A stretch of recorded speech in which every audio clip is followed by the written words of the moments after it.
오늘 우리가 읽은 말씀은 주님께서 가르쳐 주신 십계명으로 하면 제 7계명 간음하지 말지니라 라는 말씀의 설명과 적용이 되겠습니다. 우리 주님은 은혜로 구원받은 성도들을 향하여 너희 의가 서기관과 바리새인보다 더 낫지 못하면 결단코 천국에 들어가지 못하리라. 우리가 살펴보고 있는 본문 앞에 마태복음 5장 20절에서 그렇게 말씀해 주셨습니다.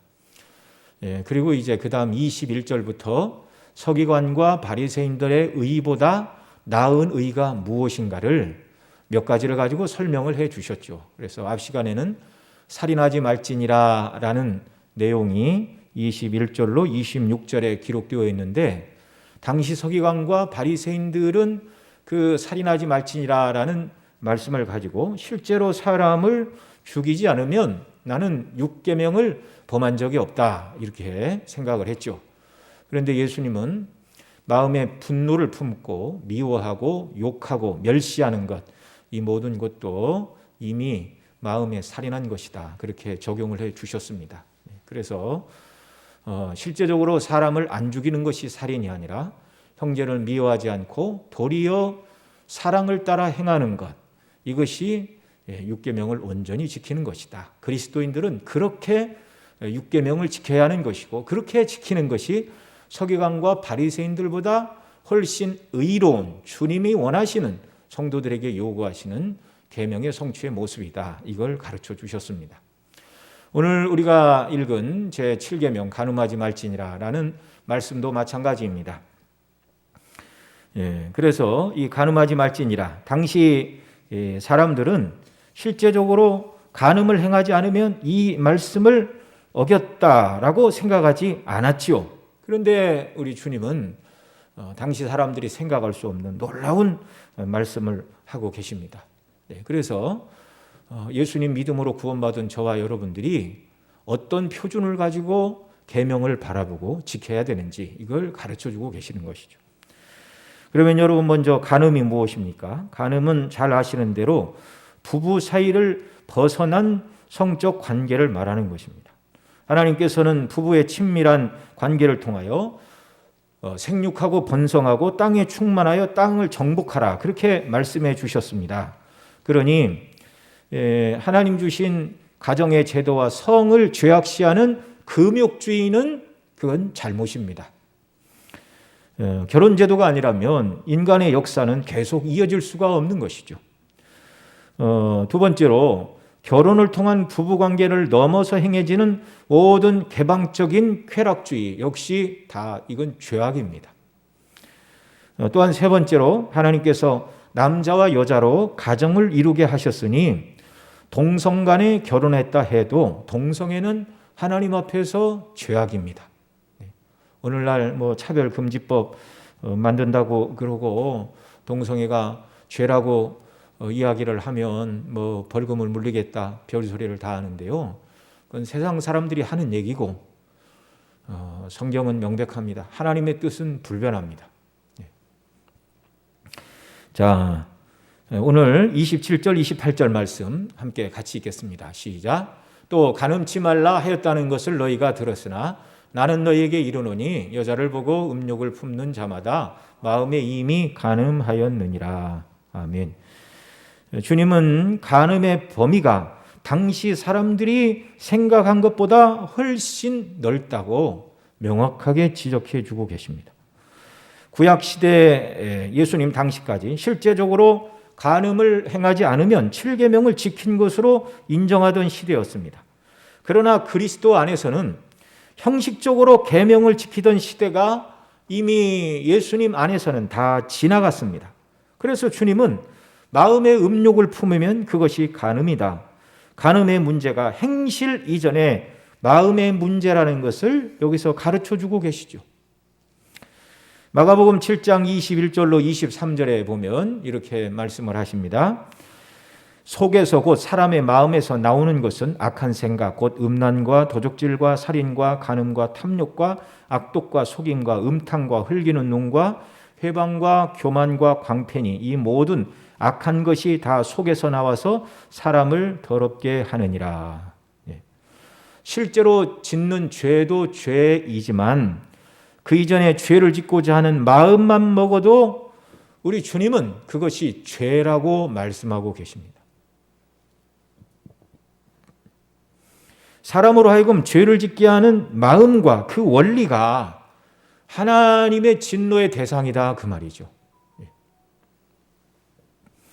하나님은 사무엘에게 사람은 외모를 보거니와 나 여호와는 중심을 보느니라 말씀하신 대로 사람의 마음의 중심을 보시는 하나님께서 우리가 마음속에 품고 있는 악한 생각 아직 실행을 하지 않았어요. 그러나 머릿속에 죄의 생각이 있어요.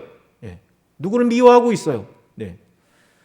하나님이 아닌 다른 것을 사랑하고 있어요. 그러면 이미 하나님은 그것 자체가 죄라고 인정하신다는 말입니다. 오늘 본문도 마찬가지죠. 음욕을 품는 자마다 이미 마음에 간음하였느니라. 천지 만물을 지으시고 율법을 수여하신 주님의 판단의 기준입니다. 우리가 하나님을 향하여 아니 행하지도 죄를 생각만 했지 행하지도 않았는데 그걸 어떻게 죄라고 그럽니까? 그건 사람 사이에서나 할 수 있는 말이죠. 조금도 거짓 없이 인간의 마음과 생각을 꿰뚫어 보시는 하나님 앞에서는 아무도 그렇게 말할 수 없습니다. 하나님이 정하신 것이 기준입니다. 그래서 우리가 잘 아는 것처럼 죄는 무엇입니까? 한 번도 죄를 한 번이라도 죄를 실행했다면 그건 죄이죠. 그러나 실행하지 않았다 할지라도 마음속에 악한 생각을 품고 또 말로라도 누구를 거스리는 말을 했다든가 이런 것들 이게 다 죄가 되는 것이죠. 다 죄가 되는 것입니다. 하나님의 기준은 너무나 높고 높습니다. 왜 이렇게 기준이 높은가요? 하나님께서 그리스도 안에서 우리에게 베풀어 주신 구원이 너무나 영광스럽고 그 구원은 말씀하신 대로 정말 구원받은 성도의 심령에서부터 하나님의 은혜와 영광으로 충만하고 마음속에 죄를 용납할 여지 자체를 주지 않는 것이 하나님이 베푸신 구원이요 구원받는 성도들의 마음의 상태가 그러해야 하다는 것입니다. 이미 구약에서도 그리스도를 통한 구원을 베풀어 주실 때 성도들의 마음의 심령 상태가 어떠해야 된가를 몇 군데 가르쳐 주셨죠. 먼저 예레미야 31장 31절로 33절에서 이렇게 말합니다. 같이 읽겠습니다. 나 여호와가 말하노라 보라 날이 이르리니 내가 이스라엘 집과 유다 집에 새 언약을 세우리라. 나 여호와가 말하노라 이 언약은 내가 그들의 열조의 손을 잡고 애굽 땅에서 인도하여 내던 날에 세운 것과 같지 아니할 것은 내가 그들의 남편이 되었어도 그들이 내 언약을 파하였음이니라. 나 여호와가 말하노라 그러나 그날 후에 내가 이스라엘 집에 세울 언약은 이러하니 곧 내가 나의 법을 그들의 속에 두며 그 마음에 기록하여 나는 그들의 하나님이 되고 그들은 내 백성이 될 것이니라. 아멘. 이게 예수님 안에서 믿는 자들 심령 속에 주실 하나님의 약속 새 언약을 말하는데요. 하나님께서 나의 법을 그들의 속에 두며 그 마음에 기록하여 나는 그들의 하나님이 되고 그래서 심령에 기록된 하나님의 말씀대로 순종하여 살아감으로 하나님을 섬기고 하나님께 영광을 돌림으로 나는 그들의 하나님이 되고 그들은 내 백성이 될 것이다. 내 뜻대로 순종하는 내 백성이 될 것이다. 여러분 얼마나 하나님께서 저와 여러분에게 놀라운 계획을 가지고 계시는가. 참으로 놀라운 말씀입니다. 구약시대는 돌비에 기록된 말씀, 그래서 이 말씀이 우리의 심령 속에 들어오지 않았어요. 그런데 그리스도 안에서 구원받은 자들 심령 속에는 하나님이 이 모든 말씀을 우리 마음에 새겨주시겠다는 것입니다. 마음에 무엇이 들어온다. 이건 놀라운 얘기예요. 놀라운 얘기. 우리 가곡에 그런 가사가 있습니다. 오가며 그 집 앞을 지나노라면 그리워 나도 몰래 발이 머물고 그런 가사가 있잖아요. 어떻게 하다 보면 그 자리에 서졌습니다. 그러니까 이 사랑하는 사람이 마음에 들어오니까 어떻게 하다가 보면 항상 그 집 앞 대문 앞에 자기가 서 있는 모습을 발견하고 그렇게 가사를 쓴 것이죠. 마음에 무언가 들어왔어요. 그러니까 자기도 알지 못하는 사이에 그 집 앞 대문 앞에 가서 혹시 얼굴이나 한번 볼 수 있을까? 완전 짝사랑이죠. 하나님께서 우리의 심령 속에, 구원받은 성도들의 마음 속에 하나님의 법을 새겨주신다. 그 말씀은, 그 말씀이 성도의 삶의 원리가 되고 묵상의 재료가 되고 또 그래서 그 말씀을 붙들고 살아가는 기준이 되게 하신다는 것입니다. 참 놀라운 말씀이죠. 그리스도 안에서 구원받은 성도의 심령 속에 하나님께서는 구원의 기쁨과 감격 속에서 하나님의 법을 항상 마음에 두고 사모하는 자들로 만들어 주신다는 것입니다. 자, 그 일이 또 이제 어떻게 가능한가를 에스겔 36장 26절 27절에서는 이렇게 말씀하십니다. 또 같이 읽습니다. 시작. 또 새 영을 너희 속에 두고 새 마음을 너희에게 주되 너희 육신에서 굳은 마음을 제하고 부드러운 마음을 줄 것이며 또 내 신을 너희 속에 두어 너희로 내 율례를 행하게 하리니 너희가 내 규례를 지켜 행할지라. 아멘. 새 영, 성령을 말하죠. 너희 속에 두고 새 마음을 너희에게 주되, 이게 구원받은 그 마음입니다. 새 마음, 거듭난 새 사람. 너희 육신에서 굳은 마음을 제하고, 딱딱하게 돌처럼 굳어 있다 그 말이에요. 하나님의 말씀이 들어올 수 없습니다. 뿌리 내릴 수 없는 굳은 마음을 제하고 부드러운 마음을 준다. 이 부드러운 마음이라는 것은 고기와 같은 마음을 말합니다. 부들부들한 마음. 그래서 하나님의 말씀이 내려와 이렇게 뿌리를 내리고 자랄 수 있도록 그런 부드러운 마음을 주신다는 것입니다. 누가요? 성령께서. 또 내 신을 너희 속에 두어 너희로 내 율례를 행하게 하리니. 그러니까 하나님의 성령께서, 예수님 믿는 사람들 심령 속에 성령께서 오셔서 우리에게 이미 하나님께서 우리 마음에 하나님의 법을 심어주어서 그것이 원리가 되었는데 성령께서 우리를 도우시고 그 말씀대로 순종하며 살아가는 사람이 되도록 성령께서 감동하시고 교통하시고 깨우치시고 인도해 주신다는 것입니다.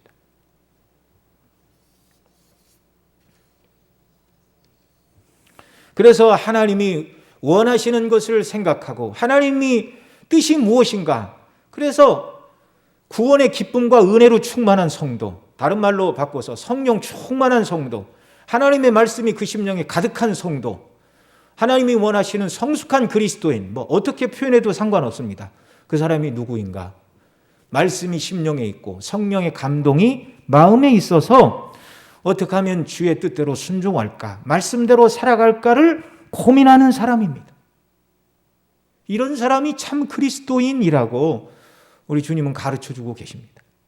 그런 이런 사람 마음속에 불의, 불법, 악도 이런 것이 자리를 잡을 수가 없는 것이죠.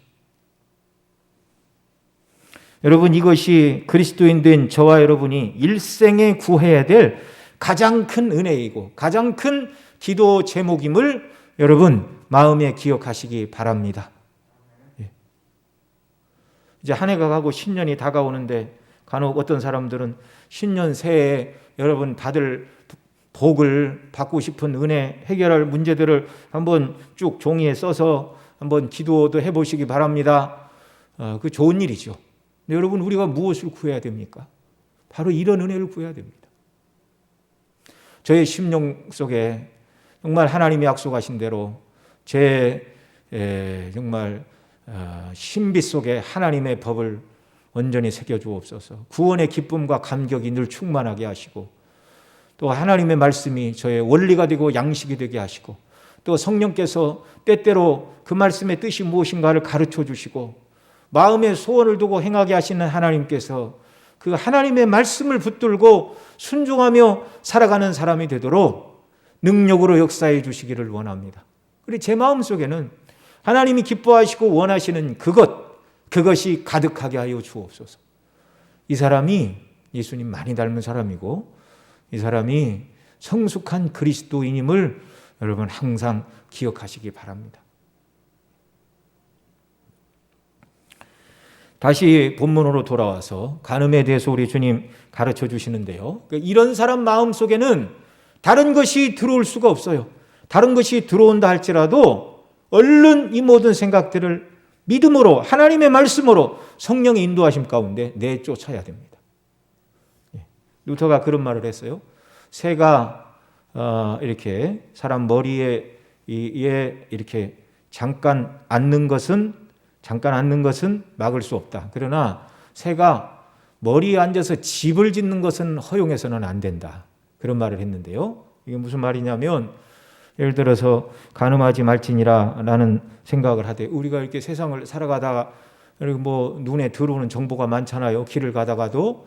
그래서 어떤 모습이 딱 들어오면 예를 들어서 가게를 이렇게 지나가다가 뭐 기가 막히게 맛있어 보이는 빵이 눈에 들어와요. 하나 사 먹고 싶다. 돈이 있으면 간단하죠. 돈이 없으면 저걸 어떻게 주인 모르는 새 갖다 먹어? 이런 생각이 언뜻 들어온다 그러면 그게 이제 새가 잠시 자리를 잡은 겁니다. 그것까지 우리가 뭐 어떻게 할 수 없어요. 그런데 거기에서 이 생각을 붙들고 자, 그러면 기회를 보자. 어떻게 해야 되지? 이러면 이제 새가 집을 짓도록 용납을 하는 겁니다. 이건 죄가 되는 겁니다. 죄가. 그렇게 해서는 안 된다는 것이죠. 하나님의 은혜 말씀의 원리가 항상 우리를 붙들고 있어야 됩니다. 자, 이 간음과 관련해서 2015년 2월 26일 간통죄를 헌법 불합치 판정을 내렸습니다. 더 이상 간통이 대한민국에서는 사법적인 판단의 대상이 아니다 그 말이죠. 그러나 우리는 이 세상에 속한 자들이 아닙니다. 하늘에 속한 자들입니다.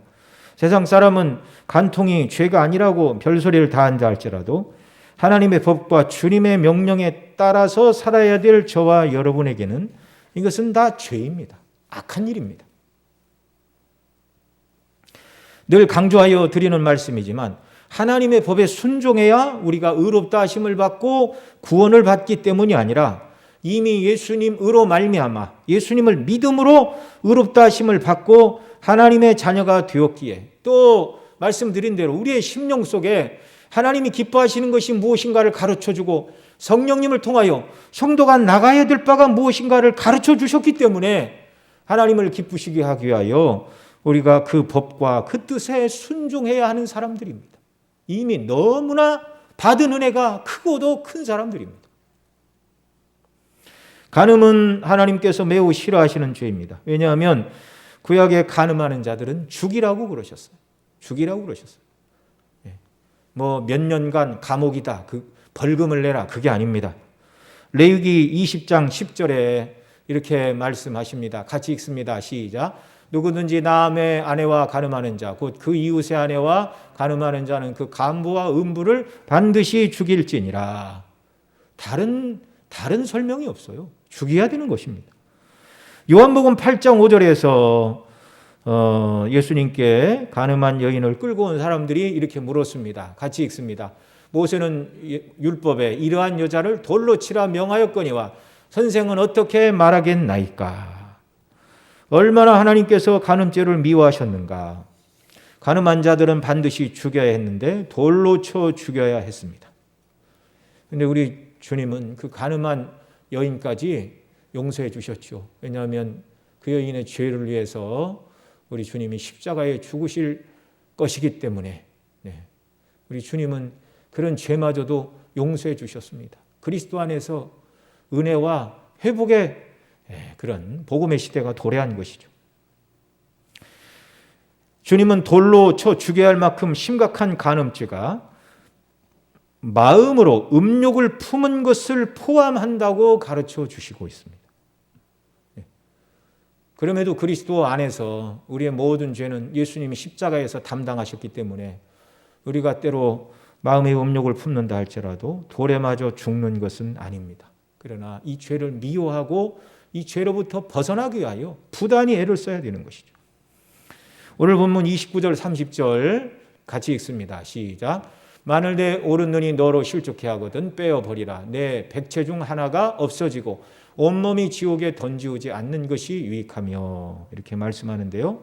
간음죄를 말씀하시다가 갑자기 눈이 실족해 하면 빼어버리라 이렇게 말씀하시는데 예수님 시대나 이 시대나 음욕을 품는 죄에서 벗어나려면 눈을 잘 간수해야 한다는 것을 가르치시는 것입니다. 그래서 이 성적인 유혹은 눈을 통해서 맨 먼저 들어오는 것이죠. 눈으로 보는 것에 절제가 있어야 됩니다. 욥은 내 눈이 어찌 처녀를 주목하랴 그렇게 말했는데요. 눈으로 보는 일에 절제가 없으면 이 사람이 잘못된 죄악된 정보가 많이 들어오면 곤란을 겪게 되는 것이죠. 눈을 빼버리란 말은 실제로 눈을 빼라는 말이 아니라 그를 각오로 죄와 싸우고 절제하고 잘 관리해야 된다는 것입니다. 그 다음 30절도 같이 읽습니다.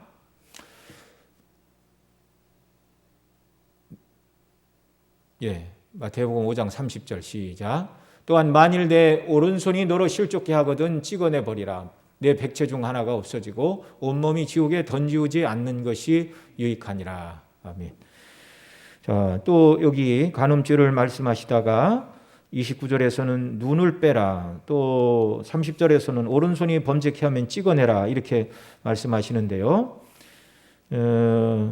역시 간음죄를 말씀하시다가 손을 말씀하는 것은 이 간음죄는 또 접촉을 통해서 범해지는 경우가 많은 것이죠. 그러니 부부가 아닌 사람들은 신체 접촉을 조심해야 한다는 것을 우리가 여기서 교훈을 얻을 수가 있습니다. 여러분 실제로 교회사 속에서 어떤 사람들은 죄를 짓지 않으려고 눈으로 범죄하면 눈을 빼고 손으로 범죄하면 손을 자른 사람들이 있었습니다. 그러면 여러분 그 다음부터는 죄를 안 지게 될까요? 죄는 눈에 있고 손에 있는 것이 아니라 죄의 원리는 마음에 있습니다.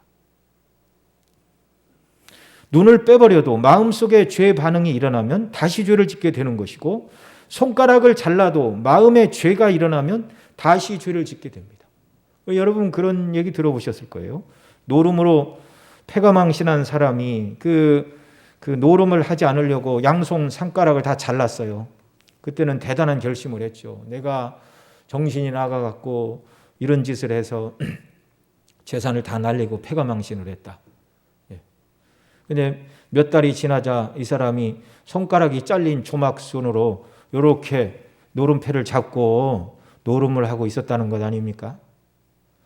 이것이 죄에 종된 사람의 모습입니다. 죄에 사로잡힌 인간의 현실이요. 죄는 행동 이전에 마음의 문제라는 것을 여실히 보여주는 것이죠. 그러면 눈이 범죄하면 눈을 빼고 손이 범죄하면 손을 찍어버리라. 이렇게 말씀하시는 이유가 무엇인가? 죄를 죽이는 일이 그만큼 중대하다는 것이죠.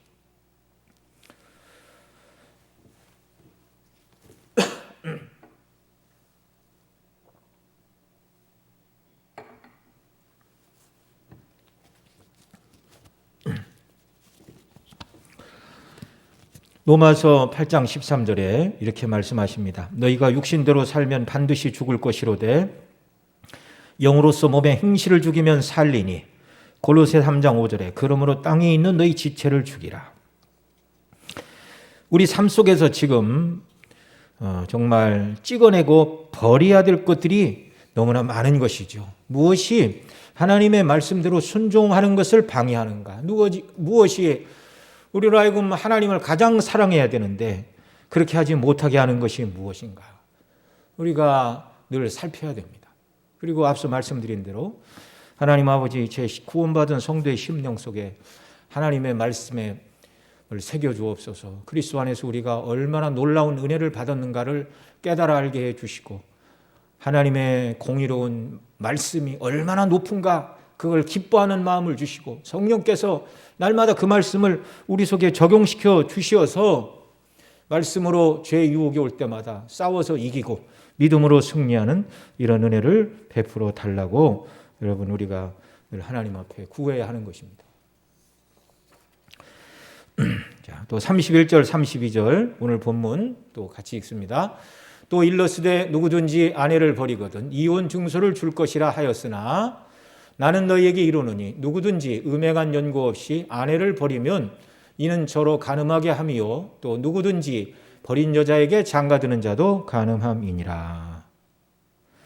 이 말씀은 하나님께서 주신 말씀을 장로들이 장로의 유전으로 바꾸어 버렸습니다.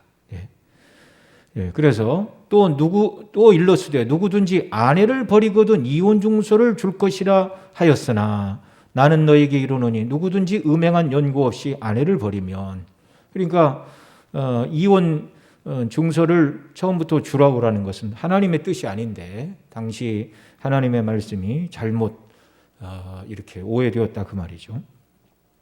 자, 이혼에 관한 말씀은 신명기 24장에 기록되고 있습니다. 신명기 24장 1절 2절에 이렇게 말합니다.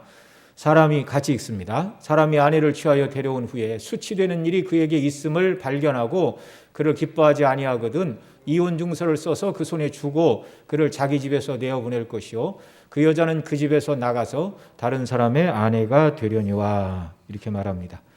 자, 수치되는 일이 있음을 발견하고 그를 기뻐하지 아니하거든. 이 수치되는 일이 무엇인가? 만일 수치되는 일이 간음을 행한 것이라면 이미 돌에 맞아 죽었습니다. 여기 이 수치되는 일을 유대인들은 어디까지 적용을 했는가? 이 법을 넓게 적용한 사마이 학파는 그 아내가 바느질한 것이 마음에 안 들고 반찬이 맛이 없어도 수치되는 일이다, 그렇게 해서 이혼 증서를 써서 내보냈습니다. 모세 때는 이런 일로 이혼 증서를 써서 내보낼 수 있게 되었습니다. 모세 이후 구약에서 자기가 마음에 안 들면 트집을 잡고 수치되는 일로 이혼 증서를 써서 내쫓았다 그 말이죠. 구약에는 그러면 왜 이혼 증서를 써주라고 하고 있는가? 하나님께서 왜 이혼을 허락하신가? 이 문제에 대해서 우리 예수님은 마태복음 19장 3절로 9절에서 이렇게 말씀을 하십니다. 자, 거기서 뭐라고 그러냐면 또 같이 읽습니다. 바리새인들이 예수께 나와 그를 시험하여 가로되 사람이 아무 연고를 물어나고 그 아내를 내어버리는 것이 옳으니까? 예수께서 대답하여 가라사대 사람을 지으신 이가 본래 저희를 남자와 여자로 만드시고 말씀하시기를 이러므로 사람이 그 부모를 떠나서 아내에게 합하여 그둘이 한 몸이 될지니라 하신 것을 읽지 못하였느냐? 이러한즉 이제 둘이 아니요 한 몸이니 그러므로 하나님이 짝지어 주신 것을 사람이 나누지 못할지니라 하시니, 여짜오되 그러면 어찌하여 모세는 이혼 증서를 주어서 내어버리라 명하였나이까? 예수께서 가라사대 모세가 너희 마음의 완악함을 인하여 아내 내어버림을 허락하였거니와 본래는 그렇지 아니하니라. 내가 너희에게 말하노니 누구든지 음행한 연고 외에 아내를 내어버리고 다른 데 장가드는 자는 간음함이니라. 자, 결혼에 대해서 예수님은 모세의 법이 아니라 창세기로 거슬러 올라가 말씀해 주셔서 부부가 나뉘어서는 안 된다, 그렇게 말씀하시자 7절에 사람들이 묻죠. 모세는 이혼 증서를 써주어 내보내라고 했는데 모세가 잘못한 것입니까? 라고 모세의 권위를 가지고 예수님께 항변을 항하였습니다. 그러나 여러분, 모세가 이혼 증서를 써서 아내를 버려도 된다라고 선동한 적이 없습니다. 모세가 먼저 그렇게 말한 적이 없습니다. 이 8절에서 뭐라고 그러죠? 모세는 너희 마음의 완악함을 인하여 아내 내어버림을 허락하였거니와 본래는 그렇지 아니하니, 이렇게 말하죠. 당시 사람들이 하도 아내를 내어버리니까 여인들이 부정한 일을 한 사람으로 치부가 되고 돌에 맞아 죽거나 큰 악에 빠질 위험이 있었기 때문에 내어버려지는 여인들을 보호하고자 이 여인들이 부정한 일을 행해서 쫓겨나는 것이 아니다. 그래서 정말 그 수치되는 일, 바느질을 못해서 반찬이 맛이 없어서 이 여인은 이혼을 당한 것입니다 라고 이혼 증서를 써주라. 사람들이 악해서 하나님께서 원래 허락하시지 않는 제도를 사람들이 이혼을 행하니까 간음을 행함으로 쫓겨난 것이 아니라라는 증서를 써주라 그 말이죠.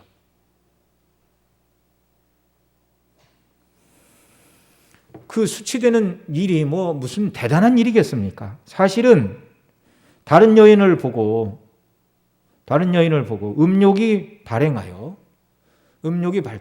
자기 본 아내를 내어버리는 것에 불과한 것이죠. 그래서 예수님은 음행한 연고 없이 이혼하고 새로 장가드는 모든 것이 간음이라고 한마디로 정의를 해주셨습니다. 이제 예수님으로 말미암아 구약보다 더 나은 시대가 왔습니다. 하나님께서 구원받은 저와 여러분의 심령 속에 서두에 말씀을 드린 대로 하나님께서 그 법을 새겨 주십니다. 우리의 마음, 곧 우리의 정서 속에 하나님의 법을 새겨 주셨습니다. 이걸 히브리 10장 15절 16절에서 이렇게 말하는데요. 제가 읽어드리겠습니다. 히브리서 10장 15절 16절. 또한 성령이 우리에게 증거하시되 주께서 가라사대 그날 후로는 저희와 세울 언약이 이것이라 하시고 내 법을 저희 마음에 두고 저희 생각에 기록하리라. 성령께서 하나님의 법을 우리의 마음, 곧 정서 속에 또 생각 속에 우리의 지성 속에 하나님의 법을 넣어주셔서 그 법을 사랑하고 순종하는 자리로 나아가게 하신다 그 말입니다. 예수님 안에서 구원받은 자들 속에 이런 은혜를 주신다는 말이죠. 앞서 읽어드린 에스겔 36장 26절에서도 새 영 곧 성령을 우리 심령에 부어주시어 성령의 감동으로 하나님의 말씀을 지키고 순종하는 자리로 나아가도록 하시겠다. 그건 예언이고 히브리서에 기록된 말씀은 이제 그러한 시대가 그리스도 안에서 도래했다는 선포의 말씀입니다. 주님은 음행한 연고 외에는 이혼은 허락되지 않는다.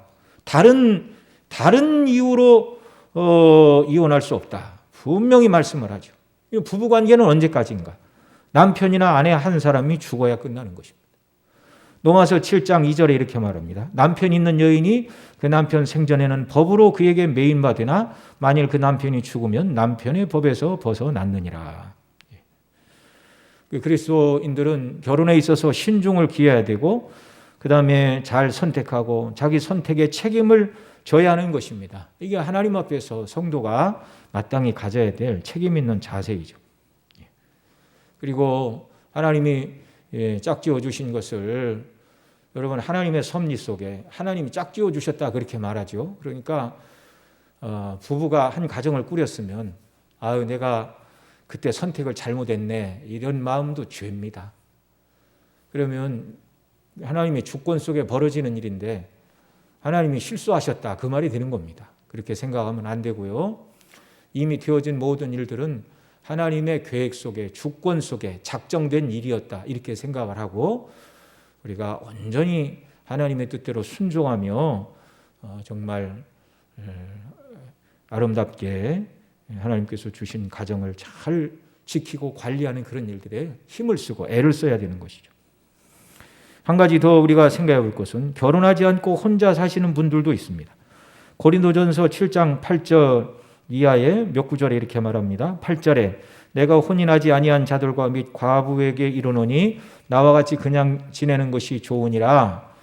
또 28절 그러나 장가하는 것도 죄 짓는 것이 아니오 처녀가 시집 가도 죄 짓는 것이 아니로되 이런 일들은 육신의 고난이 있으리니 나는 너희를 아끼노라. 34절 시집가지 않는 자와 처녀는 주의 일을 염려하여 몸과 영을 다 거룩하게 하려 하되 시집간 자는 세상 일을 염려하여 어찌하여 남편을 기쁘게 할꼬 하느니라. 이 사도 바울은 결혼하지 않고 독신으로 살면서 주님을 기쁘시게 하는 삶을 살 수 있다면 그것도 복된 일이다. 이렇게 가르치고 있습니다. 물론 이건 다 주님이 허락하셔야 하는 일이죠. 결혼하여 가정을 꾸려 자녀를 낳아 아름다운 하나님이 기뻐하시는 가정으로 자녀를 바르게 양육하겠다. 그런 마음의 소원을 주시는 것도 주님이십니다. 그거 아름다운 일입니다. 생육하고 번성하고 땅에 충만하고 자녀를 믿음으로 잘 기르는 것, 그 무엇보다도 하나님이 원하시고 바라시는 바입니다. 그러나 홀로 지내며 주를 섬기는 그런 마음의 소원도 주님이 주시면 이것도 아름다운 일입니다. 그러니 결혼하지 않는 것이 잘못이다 그렇게 이야기할 필요가 없고요. 홀로 주님을 잘 섬기기를 원하는 사람들이 있다면 정말 그들을 지지해야 되고 온전히 주님 앞에 주의 뜻이 이루어지기를 우리가 가정을 가진 사람이 가정을 잘 세워가는 만큼 또 그렇게 인정을 해야 되는 것이죠. 자, 그리고 사도 바울은 마지막으로 남편과 아내의 결혼 제도를 그리스도와 교회의 관계로 설명을 하고 있는데요. 여러분 잘 아시는 것처럼 에베소서 5장 22절 이하에 이렇게 말합니다. 우리 같이 읽습니다. 시작. 아내들이여 자기 남편에게 복종하기를 주께 하듯 하라. 이는 남편이 아내의 머리됨이 그리스도께서 교회의 머리됨과 같음이니 그가 친히 몸의 구주시니라. 그러나 교회가 그리스도에게 하듯 아내들도 범사에 그 남편에게 복종할지니라. 남편들아 아내 사랑하기를 그리스도께서 교회를 사랑하시고 위하여 자신을 주심같이 하라. 이는 곧 물로 씻어 말씀으로 깨끗하게 하사 거룩하게 하시고 자기 앞에 영광스러운 교회로 세우사 티나 주름 잡힌 것이나 이런 것들이 없이 거룩하고 흠이 없게 하려 하심이니라. 아멘. 우리는 이 말씀을 가정과 관련해서 두 가지 교훈을 얻을 수가 있는데요. 먼저 남편은 그리스도께서 교회를 사랑하듯 아내를 사랑해야 합니다. 또 아내는 교회가 그리스도께 복종하듯 남편에게 복종할 때 그 가정이 다른 유혹이나 시련을 받지 않고 그리스도 안에서 부부가 서로 사랑하며 가정이 견실하게 설 수가 있죠. 틈이 없는 가정으로 세워져 가려면 남편은 아내를 사랑하고 아내는 남편에게 복종하는 이런 태도, 이것이 첫 번째죠. 그 다음 두 번째로 저와 여러분 모두는 그리스도의 신부입니다. 교회는 그리스도의 신부입니다. 우리가 남편 되신 주님께 어떻게 해야 할까? 26절, 27절에서 가르쳐 주셨는데요. 그리스도의 정결한 아내가 되는 길은 물로 씻어 말씀으로 깨끗하게 하사, 그렇게 말씀하고 있죠. 물인 말씀으로 씻어 깨끗하게 된다. 거룩하고 흠이 없는 예수님의 아내, 주님의 몸된 교회로 남녀 모든 성도들이 견고히 서기 위해 말씀을 묵상하고 정말 배우고 그 안에 거해야 된다는 것입니다. 그렇게 할 때 앞서 말씀드린 것처럼 성령께서 우리 심령에 그 말씀을 가지고 우리가 살아가도록 은혜를 베풀어 주시는 것이죠. 이것이 교회의 남편 되신 그리스도를 기쁘게 하는 삶입니다. 그래서 남자건 여자이건 늘 하나님의 말씀으로 자기 자신을 이렇게 바로 세워갈 때 가정에서 남편과 아내의 자리가 무엇인가도 온전히 깨닫고 하나님이 기뻐하시는 가정으로 견고히 세워져 가는 것이죠. 그리스도와 상관없는 가정이 따로 있는 것이 아닙니다. 예수님을 섬기는 것과 상관없는 남편과 아내의 자리가 따로 있는 것이 아닙니다. 다 주님을 섬기는 방편이고 원리 속에 가정도 있고 남편도 있고 아내도 있는 것이죠. 그래서 온전히 하나님의 말씀에 붙들리고 성령에 붙들려 저와 여러분 모두가 하나님께서 우리에게 맡겨주신 남편과 아내의 자리 또는 아버지와 어머니의 자리 또 부모와 자녀의 자리에서 하나님의 말씀대로 온전히 순종함으로 그 모든 관계 속에서도 빛을 발하고 덕을 세우고 하나님 나라를 세워가는 이런 귀한 은혜 주께서 우리 모두에게 넘치도록 부어주시기를 바랍니다. 기도하시겠습니다. 사랑하시는 아버지 하나님, 하나님의 계획은 너무나 높고도 놀랍고도 영광스럽습니다. 구약시대 백성들은 율법을 받았으나 지킬 능력이 그들에게는 없었습니다. 예수님 안에 있는 저희들 구원하여 주시고 새 생명을 주셨습니다. 거듭난 새 사람의 원리를 주시고 또 우리 마음속에 하나님의 놀라운 새 언약의 법을 기록하시고 또 성령께서 하나님의 말씀에 따라 살아가는 사람이 되라고 권고하시고 가르치시고 교통하시는 은혜를 우리에게 베풀어 주십니다. 날마다 이 은혜를 우리에게 충만히 허락하여 주시어서 가정에서 남편과 아내의 역할을 잘 감당할 뿐만 아니라 주님의 신부로서 주님의 몸된 교회로서 성도들이 이 땅에서 감당해야 될 모든 일들을 잘 감당하는 그런 은혜 넘치도록 부어주시기를 원합니다. 그래서 우리로 말미암아 주의 이름이 높아지고 하나님 나라가 확장되고 주님이 기뻐하시는 의를 행하는 주의 자녀들로 날마다 저희들을 인도하시고 세워주시옵소서. 이 모든 말씀 우리 구주 예수님의 이름으로 기도드리옵나이다. 아멘.